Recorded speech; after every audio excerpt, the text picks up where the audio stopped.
더러워, 씨. 간다. 저 새끼 잡아.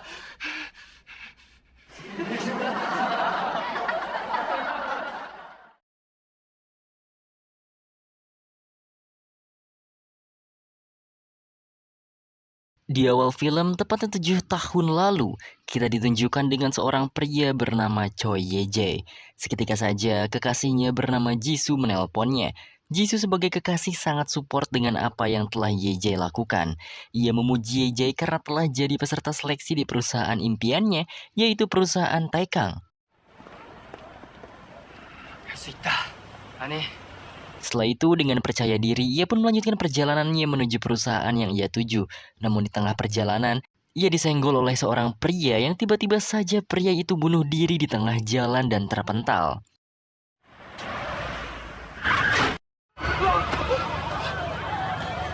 Bukan hanya semua orang yang ada di sana, Ye-jae sangat kaget dan trauma karena melihat kejadian mengenaskan tersebut. Ditambah pria itu mati di depan mata Ye-jae sendiri. Trauma dari kejadian pagi tadi sangat berpengaruh pada mental Ye-jae. Saat menjalani interview di perusahaan Taekang, ia menjadi gugup dan tidak bisa menjawab pertanyaan-pertanyaannya. Disinilah awal mula kesialan yang akan ia alami selama 7 tahun ke depan. Mengingat mendapatkan panggilan interview di Taekang adalah impian semua orang, dan ia malah mengacaukannya sendiri. Setelah gagal di perusahaan impiannya, ia memulai bekerja paruh waktu karena harus melunasi utang untuk biaya kuliahnya. Ia terpaksa menjadi tukang paket, F&B, bahkan jadi supir dadakan. Ye-jae tak memiliki impian yang besar, ia hanya ingin hidup sederhana seperti orang lain, memiliki pekerjaan yang memadai, dan menikahi pacarnya yaitu Jisoo. Namun, ia sangat sulit untuk mencapai kesederhanaan tersebut. Ia juga sudah menjalani banyak hari dengan menulis lamaran, bahkan mungkin sudah 1000 lamaran yang ia tulis. Namun setiap wawancara, ia selalu gagal, dan harinya terus berulang seperti itu sampai entah kapan. 토익 점수도 높고 HS 아르바이트 경력뿐이네요. Singkatnya, setelah 7 tahun menjalani hari-hari suram seperti itu, Ye-jae mendapatkan kesempatan kembali untuk wawancara di perusahaan Taekang. Park Tae-yu yang memimpin jalannya interview Taekang untuk Ye-jae memuji kerja kerasnya selama ini. Mr. Park seakan tahu apa yang Ye-jae maksud, tanpa Ye-jae sendiri jelaskan. 최희재 씨. Dari situ nampaknya wawancara Choi Ye-jae untuk Taekang mulus dan ada secerca harapan untuk memperbaiki hidupnya. Baru saja merasakan kegembiraan, ia mendapatkan telepon dari rekannya bernama Tae-sik. Ia diberitahu oleh rekannya tersebut bahwa investasi yang Ye-jae ikuti kepada Hyun-soo adalah investasi bodong. Dan tanpa basa-basi, investasi itu adalah penipuan. Dan tentunya Hyun-soo adalah penipu ulung. Ye-jae langsung berlari menemui Hyun-soo. Namun sayang, Hyun-soo sudah kabur dan membawa semua uang Ye-jae dengan dalih investasi. 우리 돈 다 해쳐놓고 튀었대.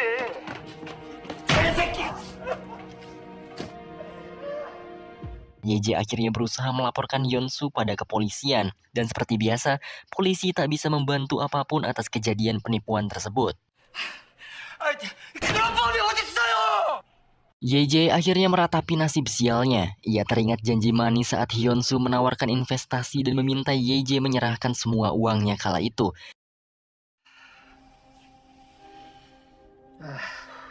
Ia pun berjalan dengan sangat lemas dan hendak menemui Jisoo. Saat sampai di depan rumahnya, Jisoo baru saja pulang dan diantarkan oleh pria lain yang terlihat lebih superior daripada Ye-jae.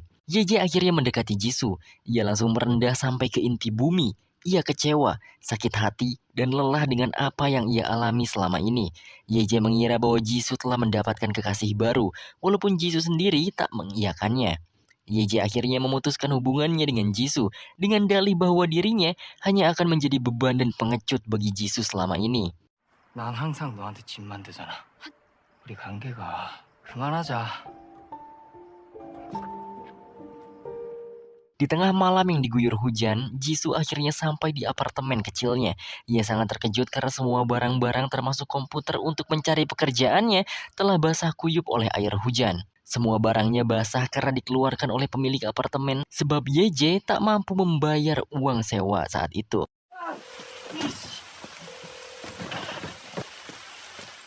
Ia yang duduk semalaman sampai fajar yang menerangi gelapnya malam tiba. Dibuat putus asa kembali karena perusahaan Taikang sebagai harapan terakhir hidupnya tak meloloskan Yeje sebagai pekerja baru di sana. Ia pun menangis karena tekanan hidupnya sangat berat dan sulit untuk dijalani.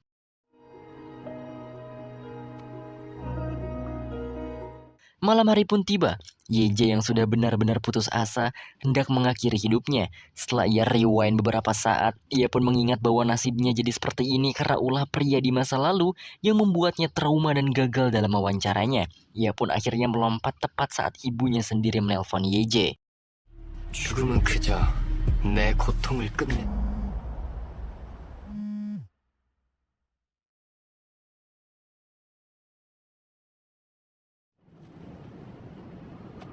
뭐 하늘나라. Bukannya mati, tiba-tiba YJ disadarkan diri. Ia sedang berada di dalam pesawat mewah. Ia tak tahu apa yang sebenarnya terjadi. Yang ia tahu hanyalah kematian dirinya sendiri. YJ akhirnya bisa melihat wajahnya sendiri di layar tabletnya. Ia kaget karena wujudnya saat ini berbeda. Seakan ia bereinkarnasi menjadi orang lain. Saat sedang bingung akan dirinya sendiri, YJ dikagetkan dengan seorang wanita yang mengucapkan wasiat sebelum YJ mati. Kematian hanyalah cara untuk mengakhiri penderitaanku. Aku sama sekali tidak takut mati. Wanita itu pun menjelaskan bahwa YJ telah mati, lalu membuka matanya dan membawa YJ ke dimensi lain.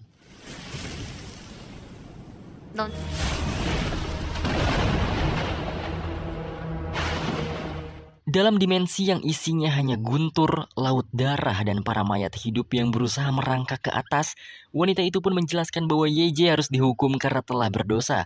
Terlebih lagi, YJ telah mengejeknya. Wanita itu ternyata adalah makhluk yang tak bisa mati, dan ia adalah bentuk perwujudan nyata dari maut itu sendiri.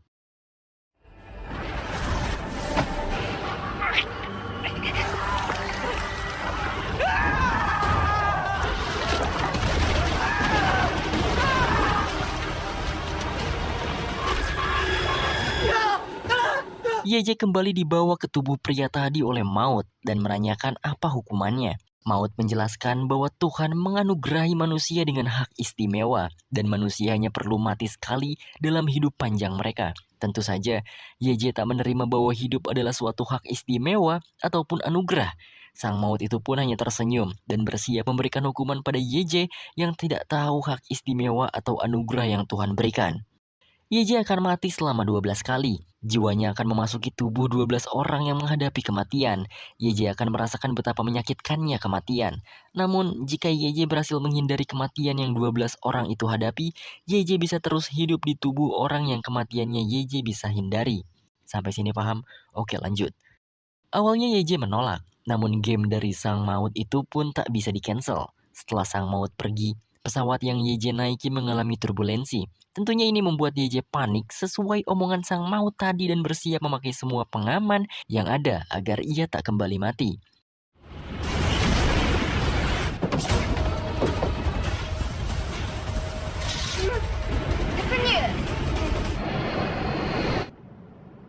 Ternyata pesawat itu aman dan YJ berpikir bahwa ia telah selamat dari takdir kematian dari pria yang ia rasuki. YJ akhirnya mencari tahu siapa pria yang ia rasuki. Sangat mewah, bahkan di dalam pesawatnya saja terdapat barang-barang branded yang berharga. Tiba-tiba saja ada kristal yang masuk ke dalam tubuh YJ dan kristal itu adalah memori dari pria yang ia rasuki. Ternyata pria tersebut adalah Park Jin-tae. Ia adalah putra kedua dari CEO perusahaan Taikang, terlahir sebagai konglomerat, bahkan punya pesawat pribadi. Karena dua bersaudara, ia selalu berkompetisi dengan sang kakak. Ya, kakaknya adalah Mr. Park yang memimpin YJ wawancara. Namun sepertinya orang tua mereka lebih condong kepada Jin-tae daripada Park. Bahkan perusahaan Taikang pun akan diteruskan oleh dirinya berkat sang ayah. 머릿속에 이상한 기억들이 잔뜩 들어왔어. Kembali sadar dengan ingatan baru, YJ akhirnya jadi tahu sepenuhnya background seseorang yang ia rasuki. Ia juga telah sadar bahwa orang yang ia rasuki ternyata CEO Taikang, dan Taikang adalah perusahaan impian dirinya sejak dulu. Ia pun akhirnya senang dan tersenyum, lalu berusaha untuk tidak mati di dalam tubuh seorang CEO Taikang ini. 이왕지사 이렇게 된 거 어쩜 이건 Baru saja ia selamat dari turbulensi, ternyata baling-baling pesawatnya rusak, sehingga membuat pesawat itu tidak stabil dan tentu saja ini takdir kematian yang sesungguhnya.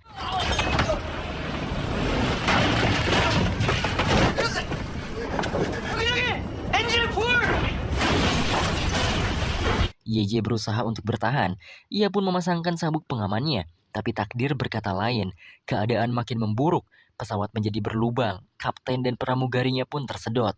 YJ yang bertahan sendirian di pesawat itu akhirnya mati lagi karena pesawat itu meledak.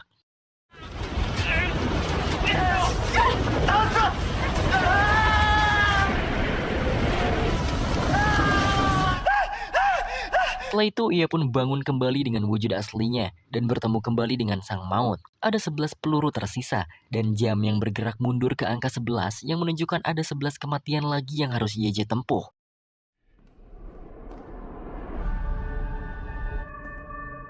YJ bertanya untuk apa peluru tersebut. Maut pun menjawab bahwa peluru itu sisa kematian YJ ke depan. Setiap kali Maut menembakkan pelurunya, maka YJ akan dihidupkan kembali. Maut juga mengatakan bahwa jika YJ tak bisa berhasil bertahan dalam 12 tubuh yang berbeda, maka ia akan dimasukkan ke dalam neraka. Gokilnya, neraka sudah siap dan gerbang yang berada di belakang YJ adalah gerbang menuju neraka. Maut pun mengajak YJ untuk melihat neraka, dan YJ tak kuasa melihat isi dari neraka itu sendiri.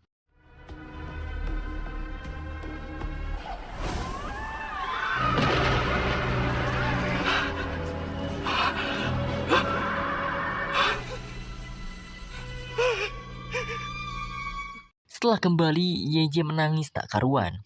Menurut Maut, ini adalah kesalahan YJ sendiri karena mati sebelum ajalnya. YJ nampaknya sangat putus asa. Ia saat di dunia yang setiap harinya terasa seperti neraka, malah harus pergi ke neraka setelah mati. Namun, Maut sedikit meyakinkan YJ bahwa mungkin saja YJ tak berakhir di neraka jika YJ berhasil bertahan hidup dalam salah satu tubuh orang yang ia rasuki nanti. 그래, 이건 기회야. 널 위한 보너스 같은 게 아니라 YJ pun mulai termotivasi untuk bertahan hidup dan Maut akhirnya menembak YJ agar hidup kembali. 그럼 이제 두 번째 판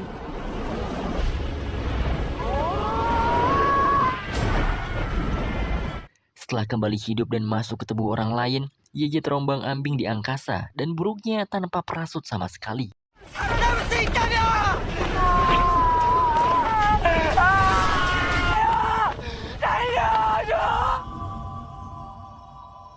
Di tengah-tengah udara, ia pun kembali mendapatkan kristal memori. Ternyata background pria yang YJ rasuki adalah Song Jae-sop. Ia adalah pria yang gemar dengan olahraga ekstrim. Selama ini, ia memiliki 4 rekor dunia. Dan saat ini ia sedang memecahkan rekor terjun bebas tanpa parasut dari ketinggian 8.000 meter. Lalu mendarat di atas jaring pengaman. Tentu saja, ini tantangan paling gila yang pernah ada.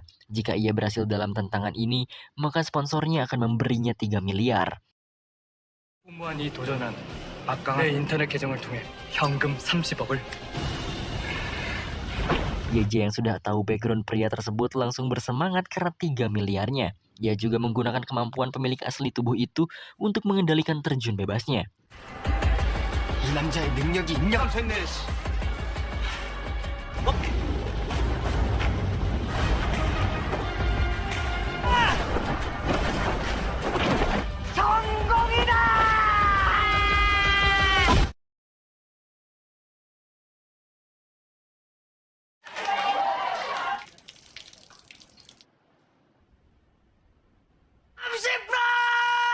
Yap, YJ kembali mati. Setelah kembali mati karena terjun bebas tanpa parasut, YJ kembali ke dimensi tempat Maut itu berada. Sang Maut pun telah siap menembak kembali YJ agar ia dihidupkan kembali. Namun YJ yang belum siap menjelaskan bahwa 2 kehidupan sebelumnya benar-benar sulit untuk dihindari. Sang Maut akhirnya menjelaskan bahwa dosa YJ sangatlah besar. Dan YJ kebingungan karena ia merasa tidak melakukan apa-apa selama dunia selain dosa bunuh diri. Dan tugas YJ saat ini, selain bertahan hidup di setiap raga yang ia rasuki, ia juga harus mencari tahu dosa apa yang telah ia perbuat. Lalu Maut pun akhirnya menembakkan kembali pistolnya kepada YJ. 모르는 놈이구나. 그럼 자기한테 자신이 가장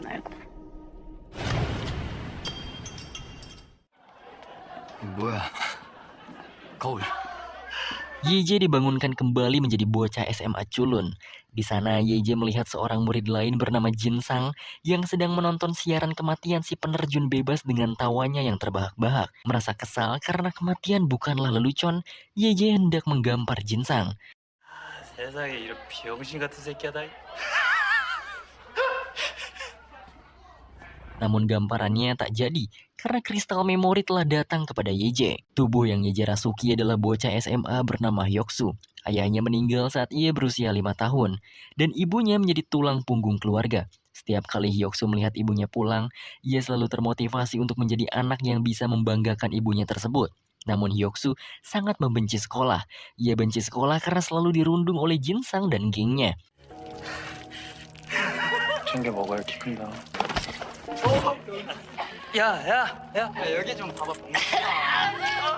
Singkatnya, Hyoksu yang sudah muak dirundung mengancam Jinsang akan bunuh diri dengan melompat dari atap sekolah jika Jinsang masih mengganggunya. Namun ternyata Jinsang sama sekali tak peduli. Jinsang malah meminta Hyoksu membawakannya susu stroberi pada saat itu juga. 이 병신 사오고 죽어라. 나한테 처맞아. Hyoksu putus asa dan menuliskan surat terakhir sebelum ia bunuh diri dan begitulah background dari Hyoksu.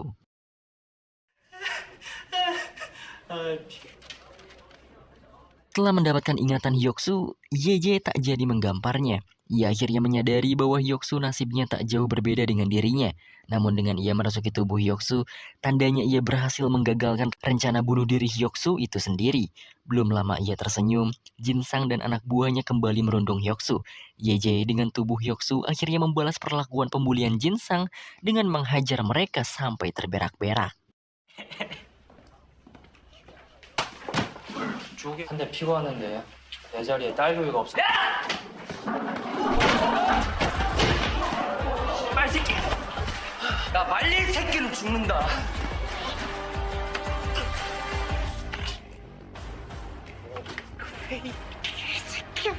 Hendak kembali menghabisi Jinsang, anak buah Jinsang bernama Taeseok menghentikan Yeje memukuli bosnya. Tampaknya Taeseok cukup kuat dan berhasil mengajar Yeje.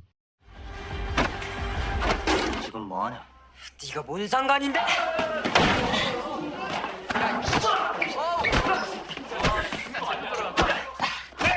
Karena kalah oleh Taeseok, Yeje terpaksa jadi samsak namun beruntung pembelajaran segera dimulai.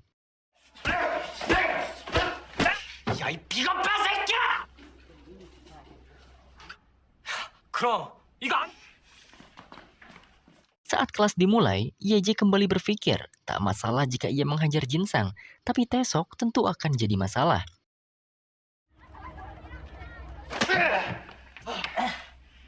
Sepulang sekolah, Yeje kembali jadi samsak Jinsang, tetapi Taeseok menghentikan pukulan Jinsang. Jinsang sebagai bos tentu menggampar Taeseok, dan Taeseok hanya diam dan menuruti perintah Jinsang.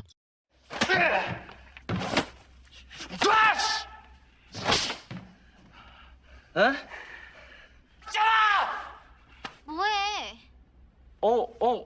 Beruntung, perundungan hari itu dihentikan tak sengaja oleh kekasih Jinsang. 뭘 봐, 병신아. Saat sampai di rumahnya, Yeje dengan wujud Hyoksu agak merasa aneh karena pulang ke rumah yang bukan rumahnya. Ia juga melihat foto-foto keluarga Hyoksu. Seketika, ia mengingat masa lalunya yang sama. Dibesarkan oleh ibu tunggal dan sangat menyayangi ibunya sendiri.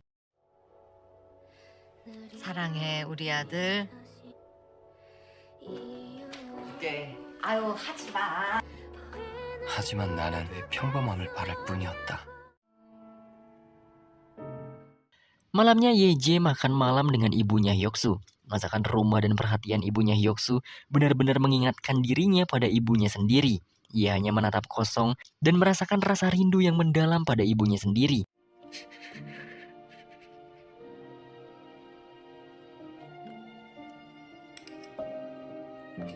Bahkan ketika di kamar, ia masih mengingat nomor ibunya sendiri. Namun suasana rindu itu terganggu karena pesan dari Jinsang yang meminta uang esok hari. Yeje kembali berpikir, dan sepertinya bukan hanya Hyoksu saja yang ditekan oleh Jinsang. Yeje pun menatap tajam dan bersumpah akan membalaskan dendam Hyoksu pada Jinsang.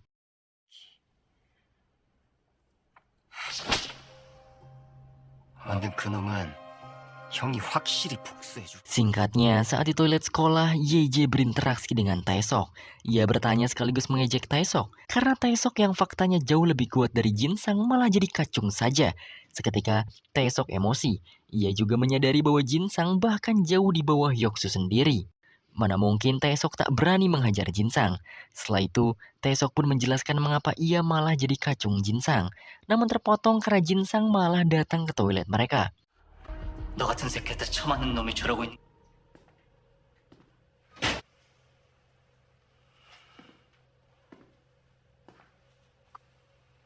그러니까 잘못 쳐먹은. Setelah keluar dari toilet, Taesok menjelaskan mengapa ia tak bisa mengajar Jinsang. Itu dikarenakan Jinsang memiliki backingan murid senior yang jago taekwondo. Jika menghajar Jinsang, maka teman-teman seniornya akan datang dan memukuli Taesok. 그 선배는 이진상은 그 선배랑 초등학교 때 그렇다는 거야. 개혁의 방법을 생각해보자. Singkatnya, saat makan di jam istirahat, Jinsang mencelupkan wajah Yeje ke dalam makanannya. Tentunya, Yeje tak bisa diam. Ia pun melakukan hal yang jauh lebih buruk daripada Jinsang, yaitu menyiram kepala Jinsang dengan mie kuahnya dan tersenyum pergi meninggalkannya. 요즘 급식 잘 나. 더러워 씨. 그럼 마저 먹어표.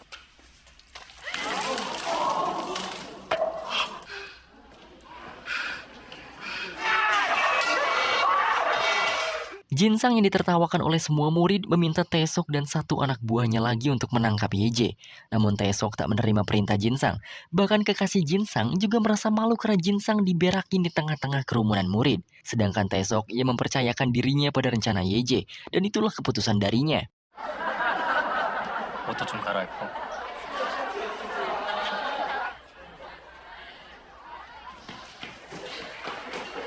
Setelah dibuat malu oleh Yeje, Jinsang melaporkan kepada abang-abangannya yang jago taekwondo. Seketika abang-abangannya langsung cabut untuk mencari anak yang mempermalukan Jinsang.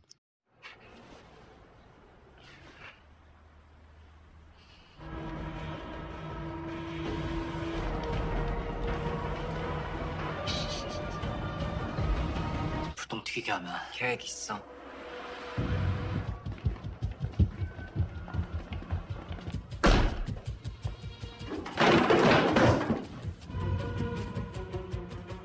Setelah masuk ke kelas Yeje, abang-abangan Jinsang awalnya bertanya pada Taesok. Karena bukan dirinya, ia pun bertanya siapa yang sudah tengil pada Jinsang. Jinsang pun menunjuk ke arah Hyoksu. 저 새끼야.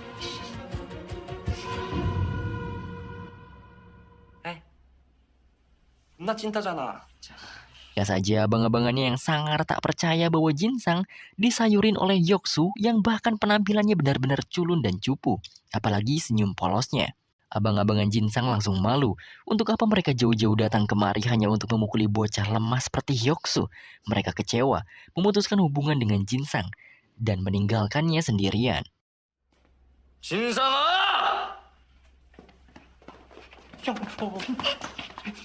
이제 어디 가서 나랑 친하다.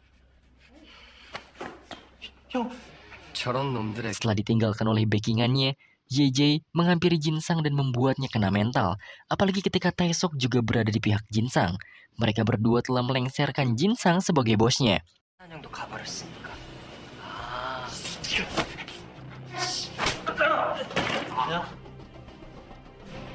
나 말했지. 내 끌어내려졌다. Buruknya Jinsang benar-benar sendirian. Taesok juga menghina Jinsang, sama seperti dirinya yang Jinsang hina kemarin. 병신 새끼. 저 새끼 우리가 버리니까 근데 저 병신 새끼 끝까지. Terlebih lagi, kekasihnya malah bersama abang-abangannya. Ia ditinggalkan oleh siapapun dan hanya sendirian saat ini. Singkatnya, Yeje yang berhasil menyingkirkan perundungan dalam hidup Hyoksu berniat melatih otot-ototnya dengan workout. Namun saat di taman, ia dihampiri oleh Jinsang yang sepertinya Jinsang sangat dendam pada Yeje. Tapi Jinsang masih saja trauma dan ketakutan. Padahal Yeje hanya membentaknya saja. 알아들었을 리가 없지.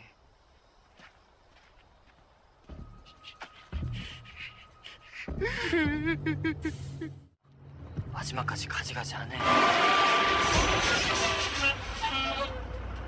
Beruntung ia tak ditabrak dan mati kembali. Namun tiba-tiba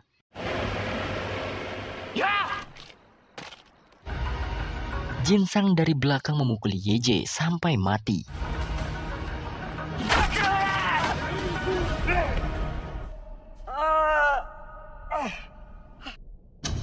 Setelah bangun dari hidupnya, Yeje marah-marah kepada sang maut karena ia sudah berusaha semaksimal mungkin untuk bertahan hidup. Namun kematiannya di tubuh Hyoksu di luar dugaan dan di luar kendalinya. Maut yang mendengar ocehan Yeje langsung melemparnya dan menginjaknya dengan keras.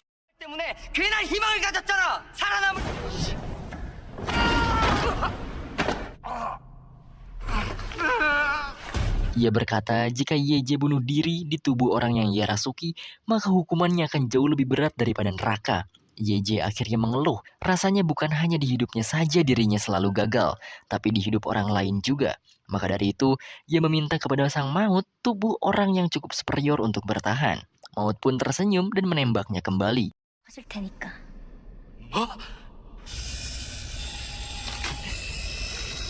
JJ kembali dihidupkan, namun anehnya semua tampak gelap dan hanya ada suara mesin di telinganya. Nampaknya tubuh yang JJ rasuki sedang disiksa entah karena apa.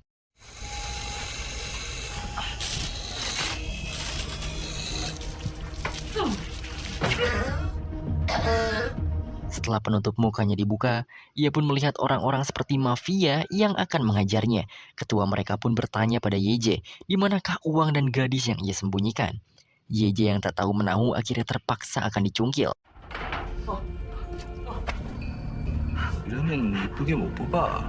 Ia pun berjanji akan memberitahukan semuanya setelah ia mengingatnya. Ketuanya pun membantu YJ mengingat dengan cara memukulnya dengan palu. 기억이 안 나세요? 기억이 나면지 바로 기억나게 해줄게. Namun saat hendak dipalu, kristal memori pun akhirnya datang. Pria yang YJ rasuki adalah Lee Ju-hoon. Lee adalah seorang gangster. Ia dijuluki si pemecah masalah. Geng yang ia ikuti punya serikat di seluruh dunia. 우린 의뢰인의 어떤 문제든 해결해주고 살인도 포함된다. Singkatnya, ia menolong seorang wanita cantik dan tentunya penting dalam organisasi mereka. Ia membawa wanita itu pergi dan mencuri 10 miliar duit bosnya. Lalu ia menyimpan uangnya di tempat yang hanya ia sendiri ketahui. Namun, saat ia akan menjemput si wanita yang akan ia tolong, bosnya dan para anak buahnya mengetahui keberadaan dirinya. YJ yang telah mendapatkan ingatan Lee akhirnya berusaha survive dengan kekuatan bela diri Lee yang luar biasa.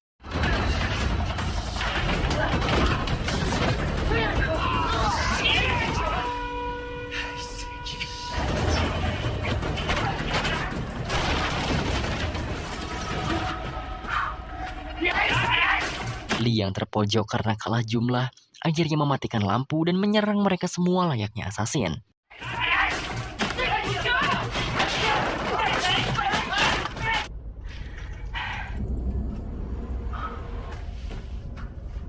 Setelah berhasil mengalahkan para gangster tersebut, ia pun agak kecewa karena pria yang ia rasuki memiliki resiko kematian yang tinggi, namun memiliki kekuatan yang luar biasa.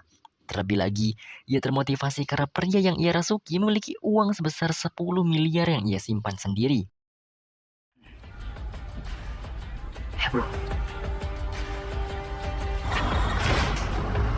Ia pun berusaha survive di kehidupan kali ini dan menaiki motornya.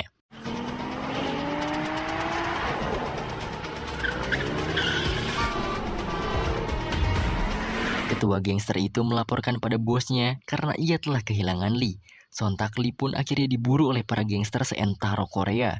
Bahkan Lee Ju-hoon dihargai 2 miliar jika ada yang berhasil menangkapnya. 위치 정보 올렸습니다.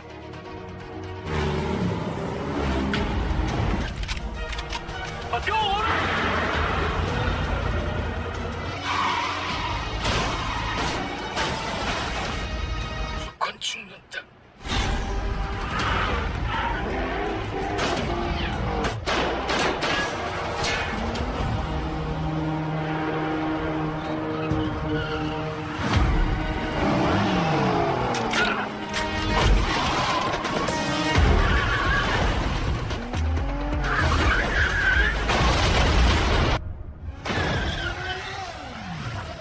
Dan pada akhirnya, YJ yang menggunakan tubuh Lee Ju-hoon beraksi untuk menghindari semua gangster yang mengejar dirinya, hanya bermodalkan motor.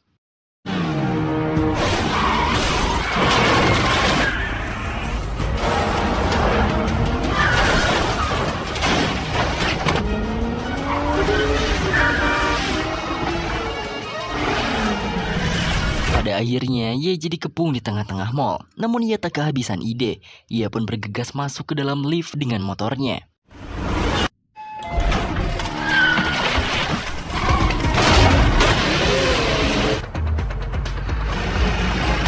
Namun tak beruntung, YJ malah semakin terjebak di atas rooftop, sehingga ia menerjang pembatas rooftop dengan motornya.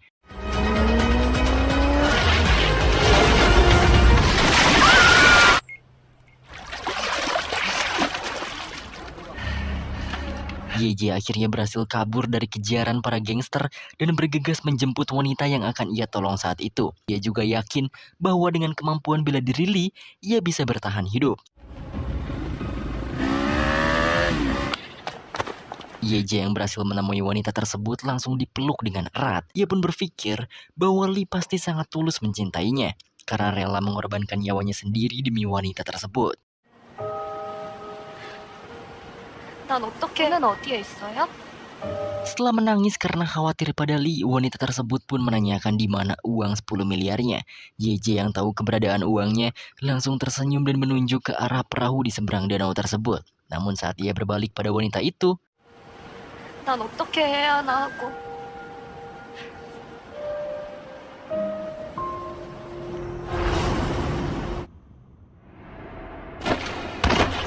YJ ditembak hingga ia pun mati. YJ yang bangun dari kematiannya langsung ditertawakan oleh sang maut.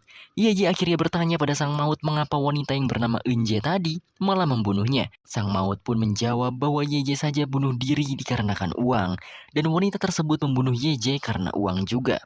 YJ sedikit mengumpat di dalam hatinya bahwa hanya dialah yang tahu uang 10 miliar itu. Bahkan wanita tadi tak mengetahuinya. Setelah ia dihidupkan kembali, ia akan mengambilnya nanti. Sang maut akhirnya menembak kembali YJ.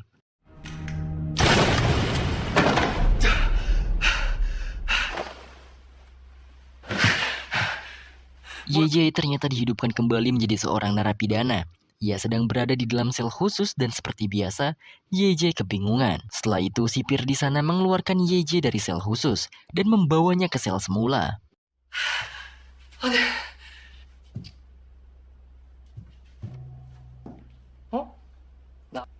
신발 신고 임마.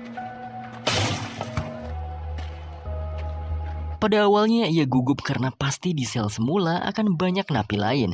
Salah seorang napi bernama Ji Yong menyambutnya dengan baik. Ia juga menanyakan pada Ji Yong kapan dirinya akan dikeluarkan, dan Ji Yong menjawab 4 hari lagi.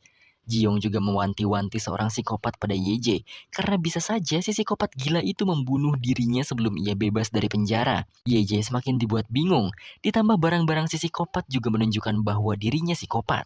Tak lama kemudian, psikopat yang dimaksud pun datang dan membuat seisi sel terdiam.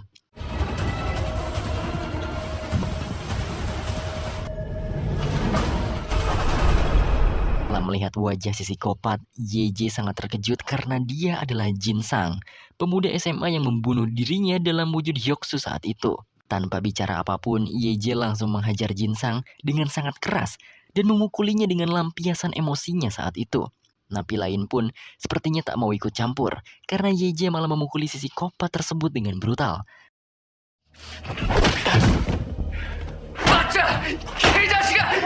아, 형 그만해. 그러다 큰일 나. Entah mengapa Jin Sang malah jadi dicap sebagai psikopat, dan saat napi lain ketakutan, YJ malah terus ingin menghajarnya. 아, 형 그만해. 저 새끼가 나를? Pada akhirnya kristal memori pun datang. Ternyata pria yang dirasuki oleh YJ saat ini bernama Cho Tae-sang. Ia bermimpi menjadi petarung MMA sejak kecil. Namun ia harus mengubur mimpinya karena keadaan keluarganya. Saat itu ia melihat ibunya yang memiliki utang pada rentenir. Tae-sang yang sangat ingin sekali membantu ibunya, saat itu ia ditawari menjadi tumbal atas kesalahan orang lain. Maksudnya, ia dijadikan tersangka kasus tabrak lari seseorang yang belum diberitahu mukanya. Jika ia menerimanya, maka ia akan mendapatkan 200 juta won. Lagi pula, Tae-sang masih berumur 18 tahun, dan hukum Korea akan memasukkan Tae-sang ke dalam penjara masa percobaan. Tae-sang akhirnya terpaksa mengiyakannya. Taesang akhirnya pergi ke kantor polisi, lalu membuat pengakuan palsu bahwa ia menabrak seseorang dengan mobil curian. Sialnya, saat pengadilan, korban yang ditabrak malah meninggal dunia, sehingga kasus tersebut berubah. Taesang dituntut atas pembunuhan dan diadili 2 tahun penjara. 이고 조태상에게 2년형을 선고. 똑같은 법이 있네 진짜. 김실산남의 개새끼야. Singkatnya, Taesang kembali berbicara empat mata dengan pengacara si penabrak. Ia ingin berbicara langsung dengan si penabrak, atau minimal imbalannya dinaikkan jadi 1 miliar. Pengacara itu pun tak terima, bahkan ia cukup emosi dan mengancam akan membunuh Taesang jika ia macam-macam setelah keluar dari masa tahanannya.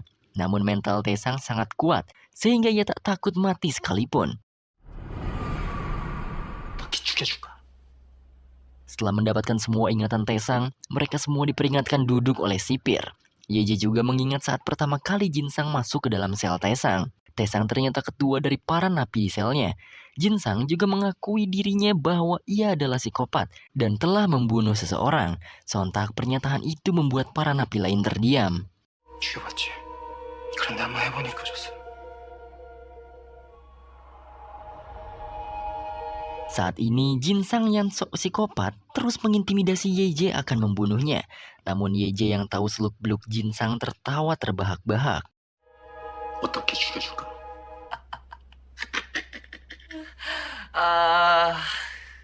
Ia pun berdiri dengan santai, menyuruh napi lain untuk berjaga. Yeje akhirnya menggampari Jinsang tanpa ampun. 다들 잘 들어.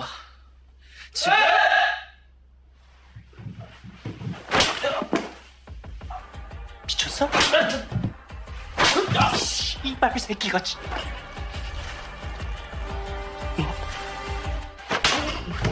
뭐라고?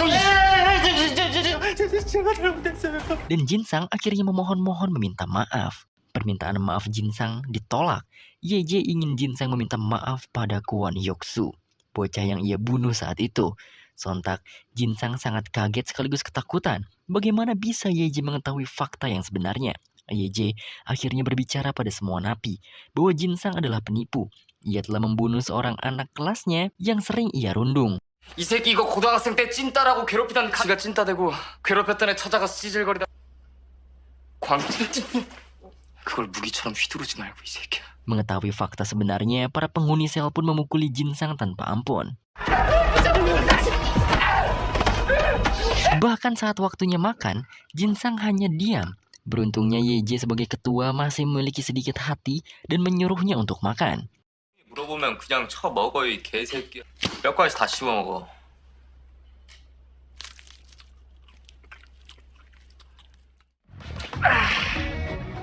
이 새끼 입맛을 쳤잖아. 애수복이 꼭 교도소에서 하니까.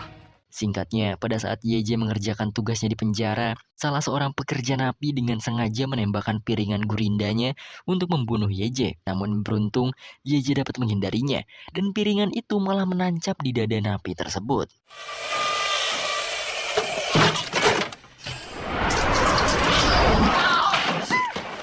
Setelah menolong napi tersebut, Yeje malah dikepung oleh napi lain. Napi-napi itu ternyata dibayar untuk membunuh Yeje sebelum keluar dari tahanan. Yeje juga mengira bahwa yang membayar mereka adalah si pengacara yang membuatnya terjebak di penjara ini.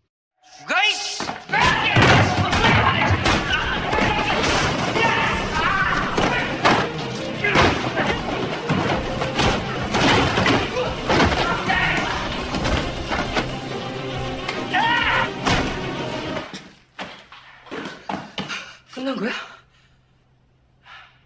Setelah berhasil mengalahkan semua napi bayaran itu, Yeje dan Ji-young menikmati suasana sore sambil mengobrol. Ya, pada intinya obrolan itu merujuk pada kesadaran Yeje yang mulai mengerti bahwa hidup adalah kesempatan.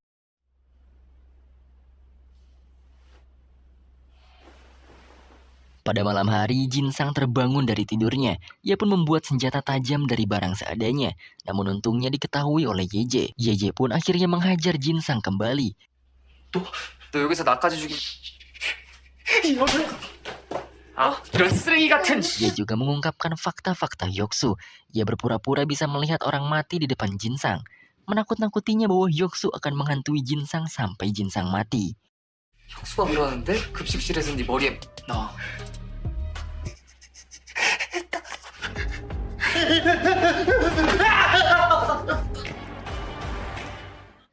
paginya, hari di mana Yeje dan Jiyong keluar dari masa tahanannya. Sebelum pergi, Yeje memberikan Jinsang susu stroberi, yang mana itu membuat Jinsang kena mental.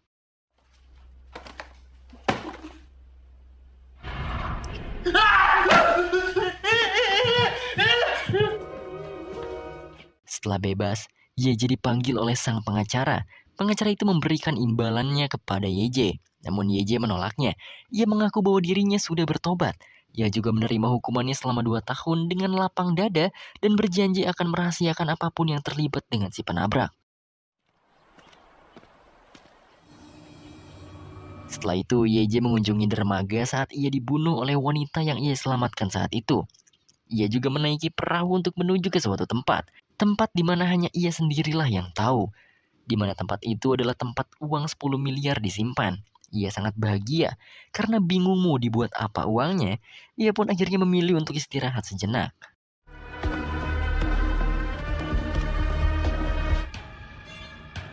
문과자가 출소 후에 집에 일단 좀 쉬자. Yeje dibangunkan oleh sesosok ibunya. Ya walaupun itu hanya halusinasi karena tidur sore, tapi hal itu membuat Yeje mengingat ibunya kembali. Ia merindukan ibunya kembali. Ditambah ibunya Taesang menelpon, seolah itu adalah ibunya Yeje sendiri. Ia pun terus menangis sampai sinar di hari tersebut sirna. 엄마가 금방 갈게요, 엄마.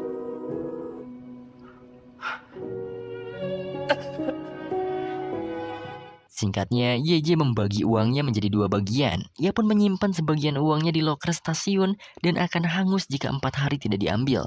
Setelah itu, ia pun hendak berpulang ke halaman rumahnya dahulu. Saat ia mengangkat telepon, tiba-tiba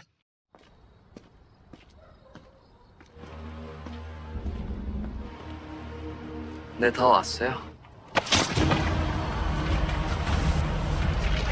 bapak dari anak yang ditabrak langsung menusuk-nusuk Yeje. Yeje yang tak bisa apa-apa hanya diam dan sedikit menjelaskan bahwa bukan dirinya lah yang membunuh anaknya. Namun karena ada orang lain yang mendekat pada mereka, si bapak itu pun pergi meninggalkan Yeje. 근데 따님분, 제가 다른 사람이.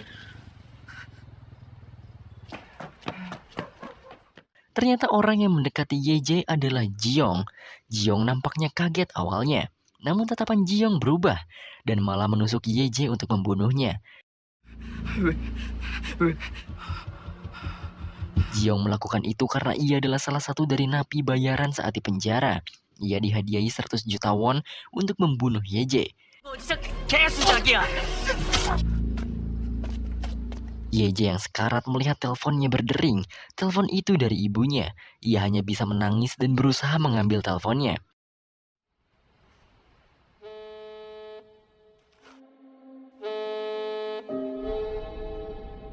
Setelah kembali ke alam sang maut, Yeje hanya bisa meneteskan air mata. Tinggal 7 kali lagi Yeje harus memasuki tubuh orang lain. Ia pun duduk dan berbicara pada sang maut. Jika pria tadi tidak menikamnya, maka ia tidak akan mati. Yeje juga menyalahkan tindakannya karena lupa kepada sang korban. Maut juga menyalahkan Yeje karena terlalu egois memikirkan dirinya sendiri tanpa memikirkan orang lain. 그럼 너희 엄마는 누굴 죽이고 싶을까?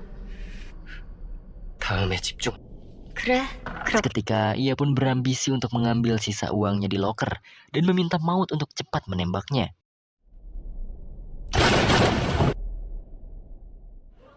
저기요! Setelah kembali dihidupkan, ia pun bingung mengapa dirinya tak bisa bergerak.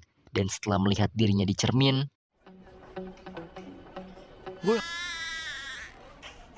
ternyata ia merasuki tubuh bayi. Ia hanya bisa menangis dan tangisannya didengar oleh para pengunjung kafe.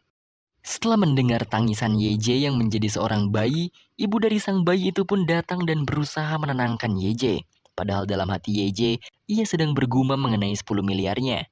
Ibunya pun bergegas pulang dan menaiki mobilnya. Setelah itu, si ibu malah marah-marah kepada Yeje. Tantrumnya kambuh dan tentu saja membuat Yeje kebingungan atas apa yang ia lakukan. 폭력으로 인해 한 명씩 뭐야, 저... Setelah sampai di rumah, ibunya pun melempar Yeje dan memerintah suaminya untuk menyuapi Yeje. Namun sang suami berkata bahwa makanannya telah kadaluarsa 4 bulan yang lalu.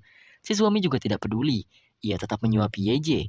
YJ yang tak mau menelan makanannya malah dimarahi dan dibentak oleh pria tersebut. 아이 맛있어. 알라고 확 시작. 아, 뭐? 경찰?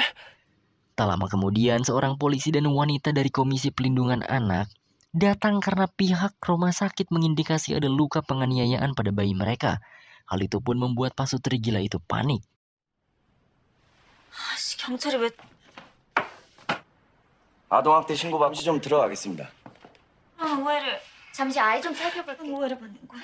우리가 자기 자식을 때리. Saat hendak mengecek keadaan bayi YJ, sang suami memberikan kartu identitasnya bahwa ia juga bekerja di pusat kesejahteraan anak. Jadi mana mungkin mereka menganiaya anak mereka sendiri. Pak Pol itu pun mempercayainya. Ditambah lagi bukti-bukti foto harmonis keluarganya yang mereka pajang. Lantas, polisi dan wanita itu pun meminta maaf dan pergi meninggalkannya. 뭔가 좀 오해가 있었나 보네요. 안 돼! 도와주세요. Setelah polisi itu pergi, mereka berdua pun menatap tajam pada YJ. Sang ibu marah-marah dan menyalahkan bayinya karena menurutnya hidup mereka jadi tak tenang dan banyak masalah setelah melahirkan si bayi. Ia pun menggebotkan bayinya dan menyekap bayi itu hingga YJ kembali ke alam sang maut.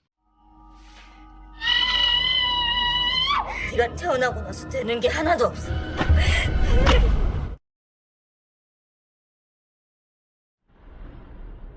Setelah bertemu kembali dengan sang maut, YJ pun bertanya mengapa ia tak mendapatkan kristal memori.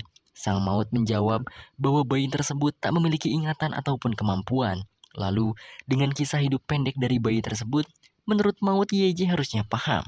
YJ sudah menyia-nyiakan kesempatan hidupnya. Ia seharusnya memiliki banyak kesempatan dalam hidupnya, bukan malah menyerah dan bunuh diri. Sedangkan sang bayi, ia bahkan tak memiliki pilihan apapun, namun terpaksa harus mati. Setelah itu, YJ pun meminta sang maut untuk kembali menembaknya dan memperingatkan kembali pada YJ bahwa jika ia membunuh seseorang, maka sang maut sendiri akan ikut campur. 대신 네가 누군가를... 내가 사람을 왜 죽여? Setelah kembali dihidupkan, ia pun sesegera mencari ponselnya. Ternyata ia hanya memiliki waktu 15 menit untuk mengambil uang 10 miliarnya. Sehingga ia pun bergegas ke loker stasiun.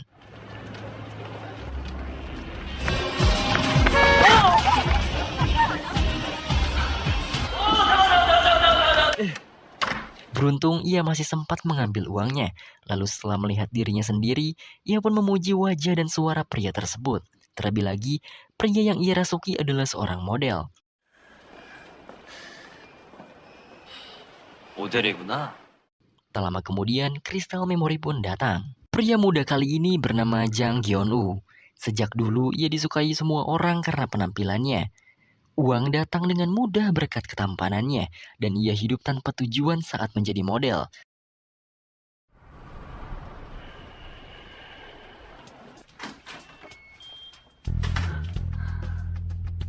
Setelah pulang ke rumahnya, YJ dibuat terkaget karena rumahnya sangat mewah dan estetik. Ditambah koleksi jam tangan mahal dan perabotan yang sangat mewah. YJ pun tak sengaja menemukan koran, dan ia akhirnya tahu kabar terbaru saat ini, terutama soal orang tua bayi yang sebelumnya dibunuh, kecelakaan lalu lintas, dan pembunuhan berantai. Semua itu adalah hasil dari YJ yang merasuki tubuh para korban tersebut. Ia pun akhirnya penasaran bagaimana pria yang ia rasuki saat ini mati.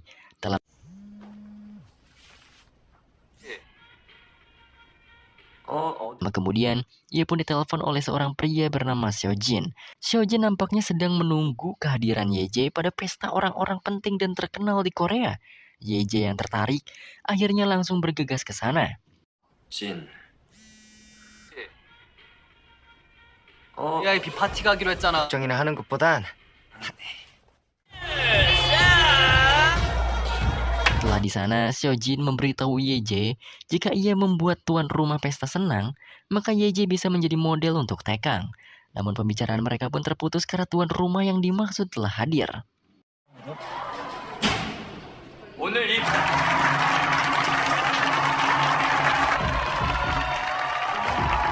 제 친구입니다. 모델이에요. 아, 글쎄요.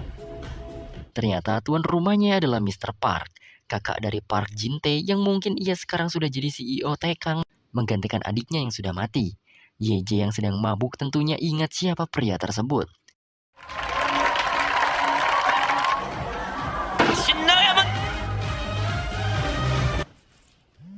Besoknya, Yeje terkapar mabuk dan dibangunkan oleh kakak dari Jang Gyeonu.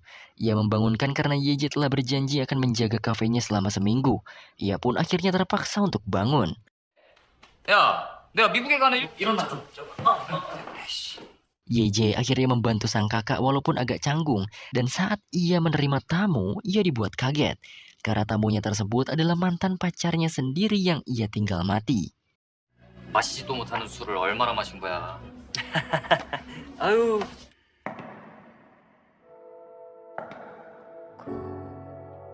너만 사랑해. Ia pun hanya bisa membeku dan menatap Jisoo dengan kaget. Bahkan saking gugupnya, ia memberikan kopi Jisoo dengan gemetar. Ia pun dikomentari oleh kakaknya yang sepertinya peka bahwa adiknya memiliki perasaan.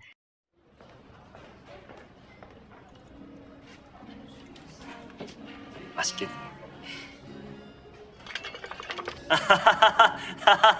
아니, Kakaknya pun memberitahu bahwa wanita tersebut hampir setiap sore berada di kafe ini.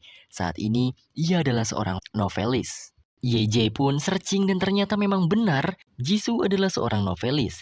Yeje membaca bio dan histori Jisoo. Saat Jisoo diwawancara, Jisoo membuat referensi tulisannya dari kisah hidupnya bersama kekasihnya yaitu Yeje sendiri. Hal ini membuat Yeje mengetahui faktanya yang menyedihkan. Yeje pun akhirnya pergi ke perpustakaan. Di sana ia mengingat masa-masa bersama dengan Jisoo. Novel yang Yeje baca dari tulisan mantannya pun membuat ia tercerahkan. Karena tulisannya berdasarkan pengalaman Jisoo dan Yeje pribadi. Yeje semakin banyak mengingat soal Jisoo. Saat ia melihat kekasih cantiknya sedang didekati oleh pria lain, bahkan berjalan berdua di tengah hampasan daun dan mengatakan rasa cintanya masing-masing bahwa mereka akan selalu bersama kapanpun. 그리고 나만 당연한 거 아니야? 사랑하니까 헤어져. 나도. 나는 Hal-hal tersebut membuat Yeje meneteskan air matanya. Ia juga sempat mengingat saat Jisoo melihat pulpen yang ia suka saat itu. Yeje pun membelikannya dan menjadikan pulpen itu sebagai hadiah untuk Jisoo walaupun ia sedang tak memiliki uang. 네, 이지수 작가. 지수.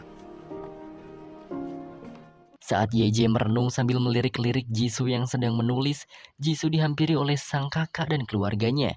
Disinilah Yeje baru menyadari bahwa yang dulu mengantar Jisoo pulang bukanlah kekasih barunya. Jisoo ternyata tak berpaling dari Yeje. Pria tersebut adalah kakaknya Jisoo sendiri. Selain janji dari sang kakak yang meminta Yeje menjaga kafenya, niat awal Yeje pun berubah. Ia akan menjaga kafe kakaknya demi Jisoo yang setiap hari mencari inspirasi di kafe kakaknya itu. Di hari selanjutnya seperti biasa Jisoo kembali ke kafe Yeje. Yeje yang sudah tahu banyak tentang Jisoo melayaninya dengan sepenuh hati. Bahkan Yeje juga memberikan cake gratis dan berpura-pura menjadi fans Jisoo saat itu. 나왔습니다. 미래의 너에게 정말 재밌게. Di sini, Yeje mendekati Jisoo, seolah ia juga ingin menerbitkan sebuah idenya. Yeje meminta saran atas cerita fiksi yang Yeje buat. Yeje menceritakan kisah hidupnya setelah ia mati, bertemu dengan maut, dan masuk ke raga setiap manusia yang berbeda sebagai hukuman. Dengan reaksi yang nampaknya seperti nyata, Jisoo tersenyum dan memuji ide Yeje tersebut.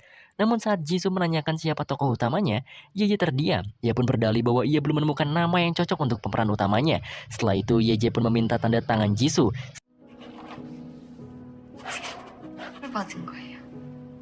Setelah tahu bahwa Jisoo masih menyimpan bahkan masih menggunakan pulpen pemberiannya, ia pun terdiam. 아, 네. 저 사인 하나만 해주세요. 그거 왜요? Jisoo jadi teringat masa lalunya, di mana ia dan ibu Yeje sedang meratapi kematian Yeje. Ibunya Yeje memberikan hadiah terakhir dari Yeje pada Jisoo, yaitu pulpen yang sangat Jisoo suka.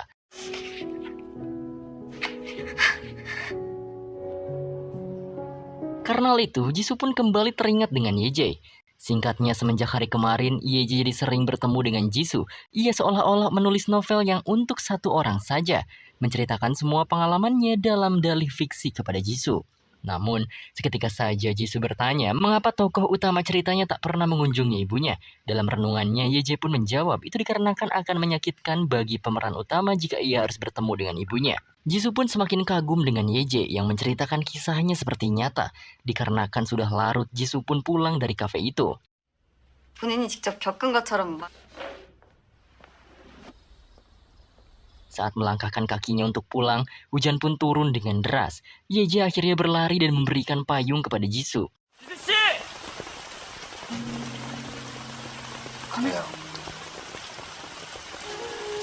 내일 봐요. Setelah kembali ke kafenya dan membersihkan gelas yang pecah, Yeje mendengarkan kabar dari pelanggannya bahwa ada wanita yang sering datang ke kafenya kecelakaan di tengah jalan. Ia pun langsung mengingat Jisoo dan langsung traumatis lalu berlari mencari Jisoo.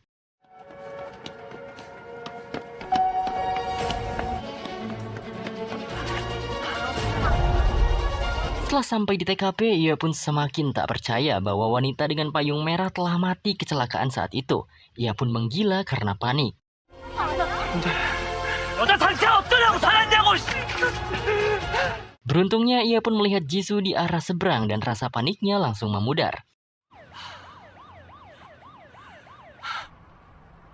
Setelah itu, karena lengan Yeje terluka, Jisoo mengobati lengan Yeje. Ia juga berkata bahwa Yeje terlihat sangat panik dan pasti orang yang Yeje maksud sangat berarti bagi hidup Yeje. Ia juga jadi teringat di mana pertama kali Yeje mati. Sama paniknya seperti Yeje tadi, Jisoo panik setengah mati dan menangis jadi-jadinya setelah mengetahui Yeje kekasihnya mati. 체이지 어딨어요? Bahkan Jisoo pun masih tak bisa move on pada Yeje.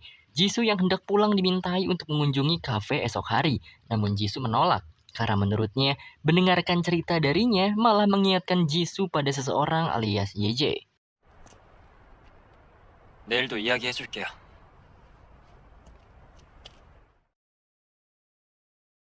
Besoknya, Jisoo ternyata mengunjungi makam Yeje. Ia mengungkapkan segala perasaannya selama ini. Yeje yang melihatnya dari belakang dibuat sesak dada karena wanita yang ia cintai tetap mencintainya, walau dirinya telah mati.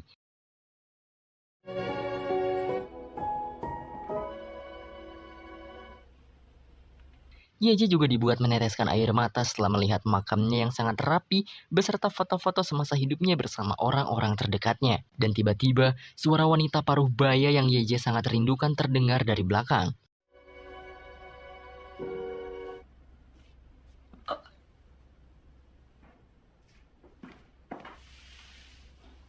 Ya, itu adalah ibu Yeje.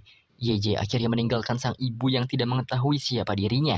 Ia hanya melihat ibunya yang selalu membersihkan makam anak satu-satunya itu dengan sepenuh hati. Setelah diratapi, ibunya pun bergegas pergi ke toilet. Yeje yang mengejarnya dibuat tak kuasa bergerak dan hanya bisa meneteskan air matanya. Dadanya sangat sesak setelah mendengar orang yang membesarkannya, mendidiknya, menafkahinya sejak kecil menangis jadi-jadinya. Isakan tangis ibunya itu didengar jelas oleh Yeje.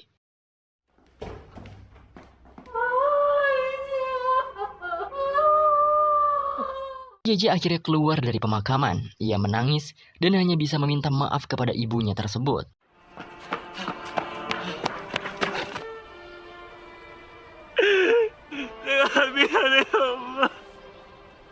Singkatnya, Yeje dengan tubuh Gyonu menyiapkan uang yang banyak dan menuliskan surat untuk ibunya dengan dalih dari teman Yeje. Esoknya, ia pun memberanikan dirinya masuk ke dalam apartemen ibunya. Bahkan ia juga masih mengingat sandi ruangan mereka. Setelah masuk, Yeje dibuat tak kuasa karena keadaan rumah ibunya yang sama sekali tak berubah. Ia pun meninggalkan uang itu dan bersegera pergi dari rumahnya. Malamnya setelah pergi dari rumah ibunya, ia pun berdiam diri di trotoar. Lalu ia pun tertimpa oleh pelang yang terjatuh tepat di kepalanya.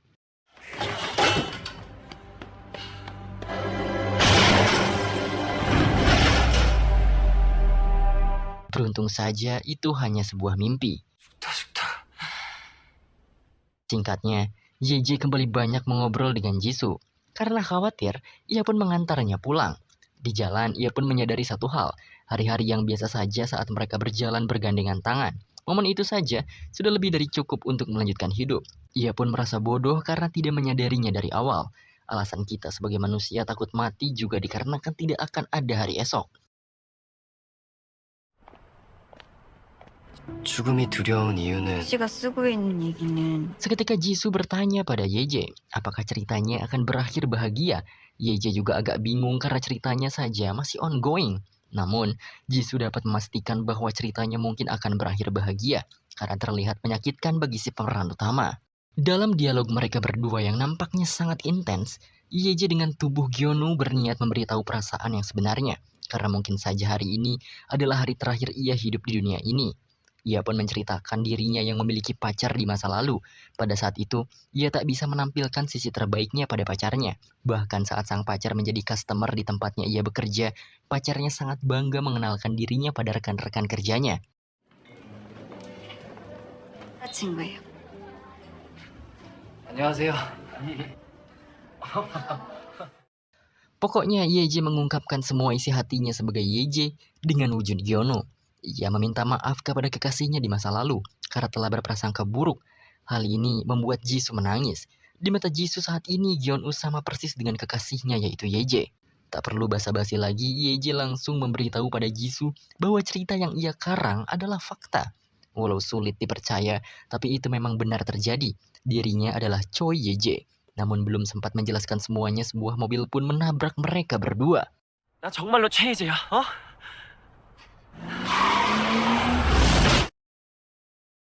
Jisoo pun kemudian mati. Namun, Yeje belum sepenuhnya mati. Dan plot twistnya, ternyata yang menabrak mereka berdua adalah Mr. Park.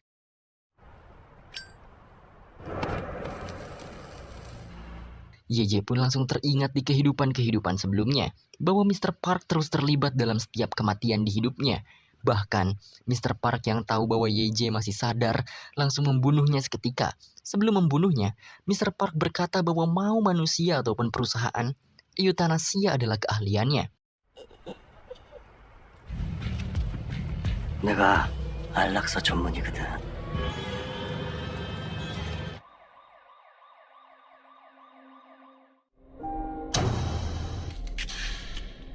Setelah bangun dari hidupnya, ia pun kesal. Lalu ia bersumpah akan membunuh Mr. Park. Ia juga mengambil pistol sang maut dan sepertinya ia menembak sang maut itu sendiri.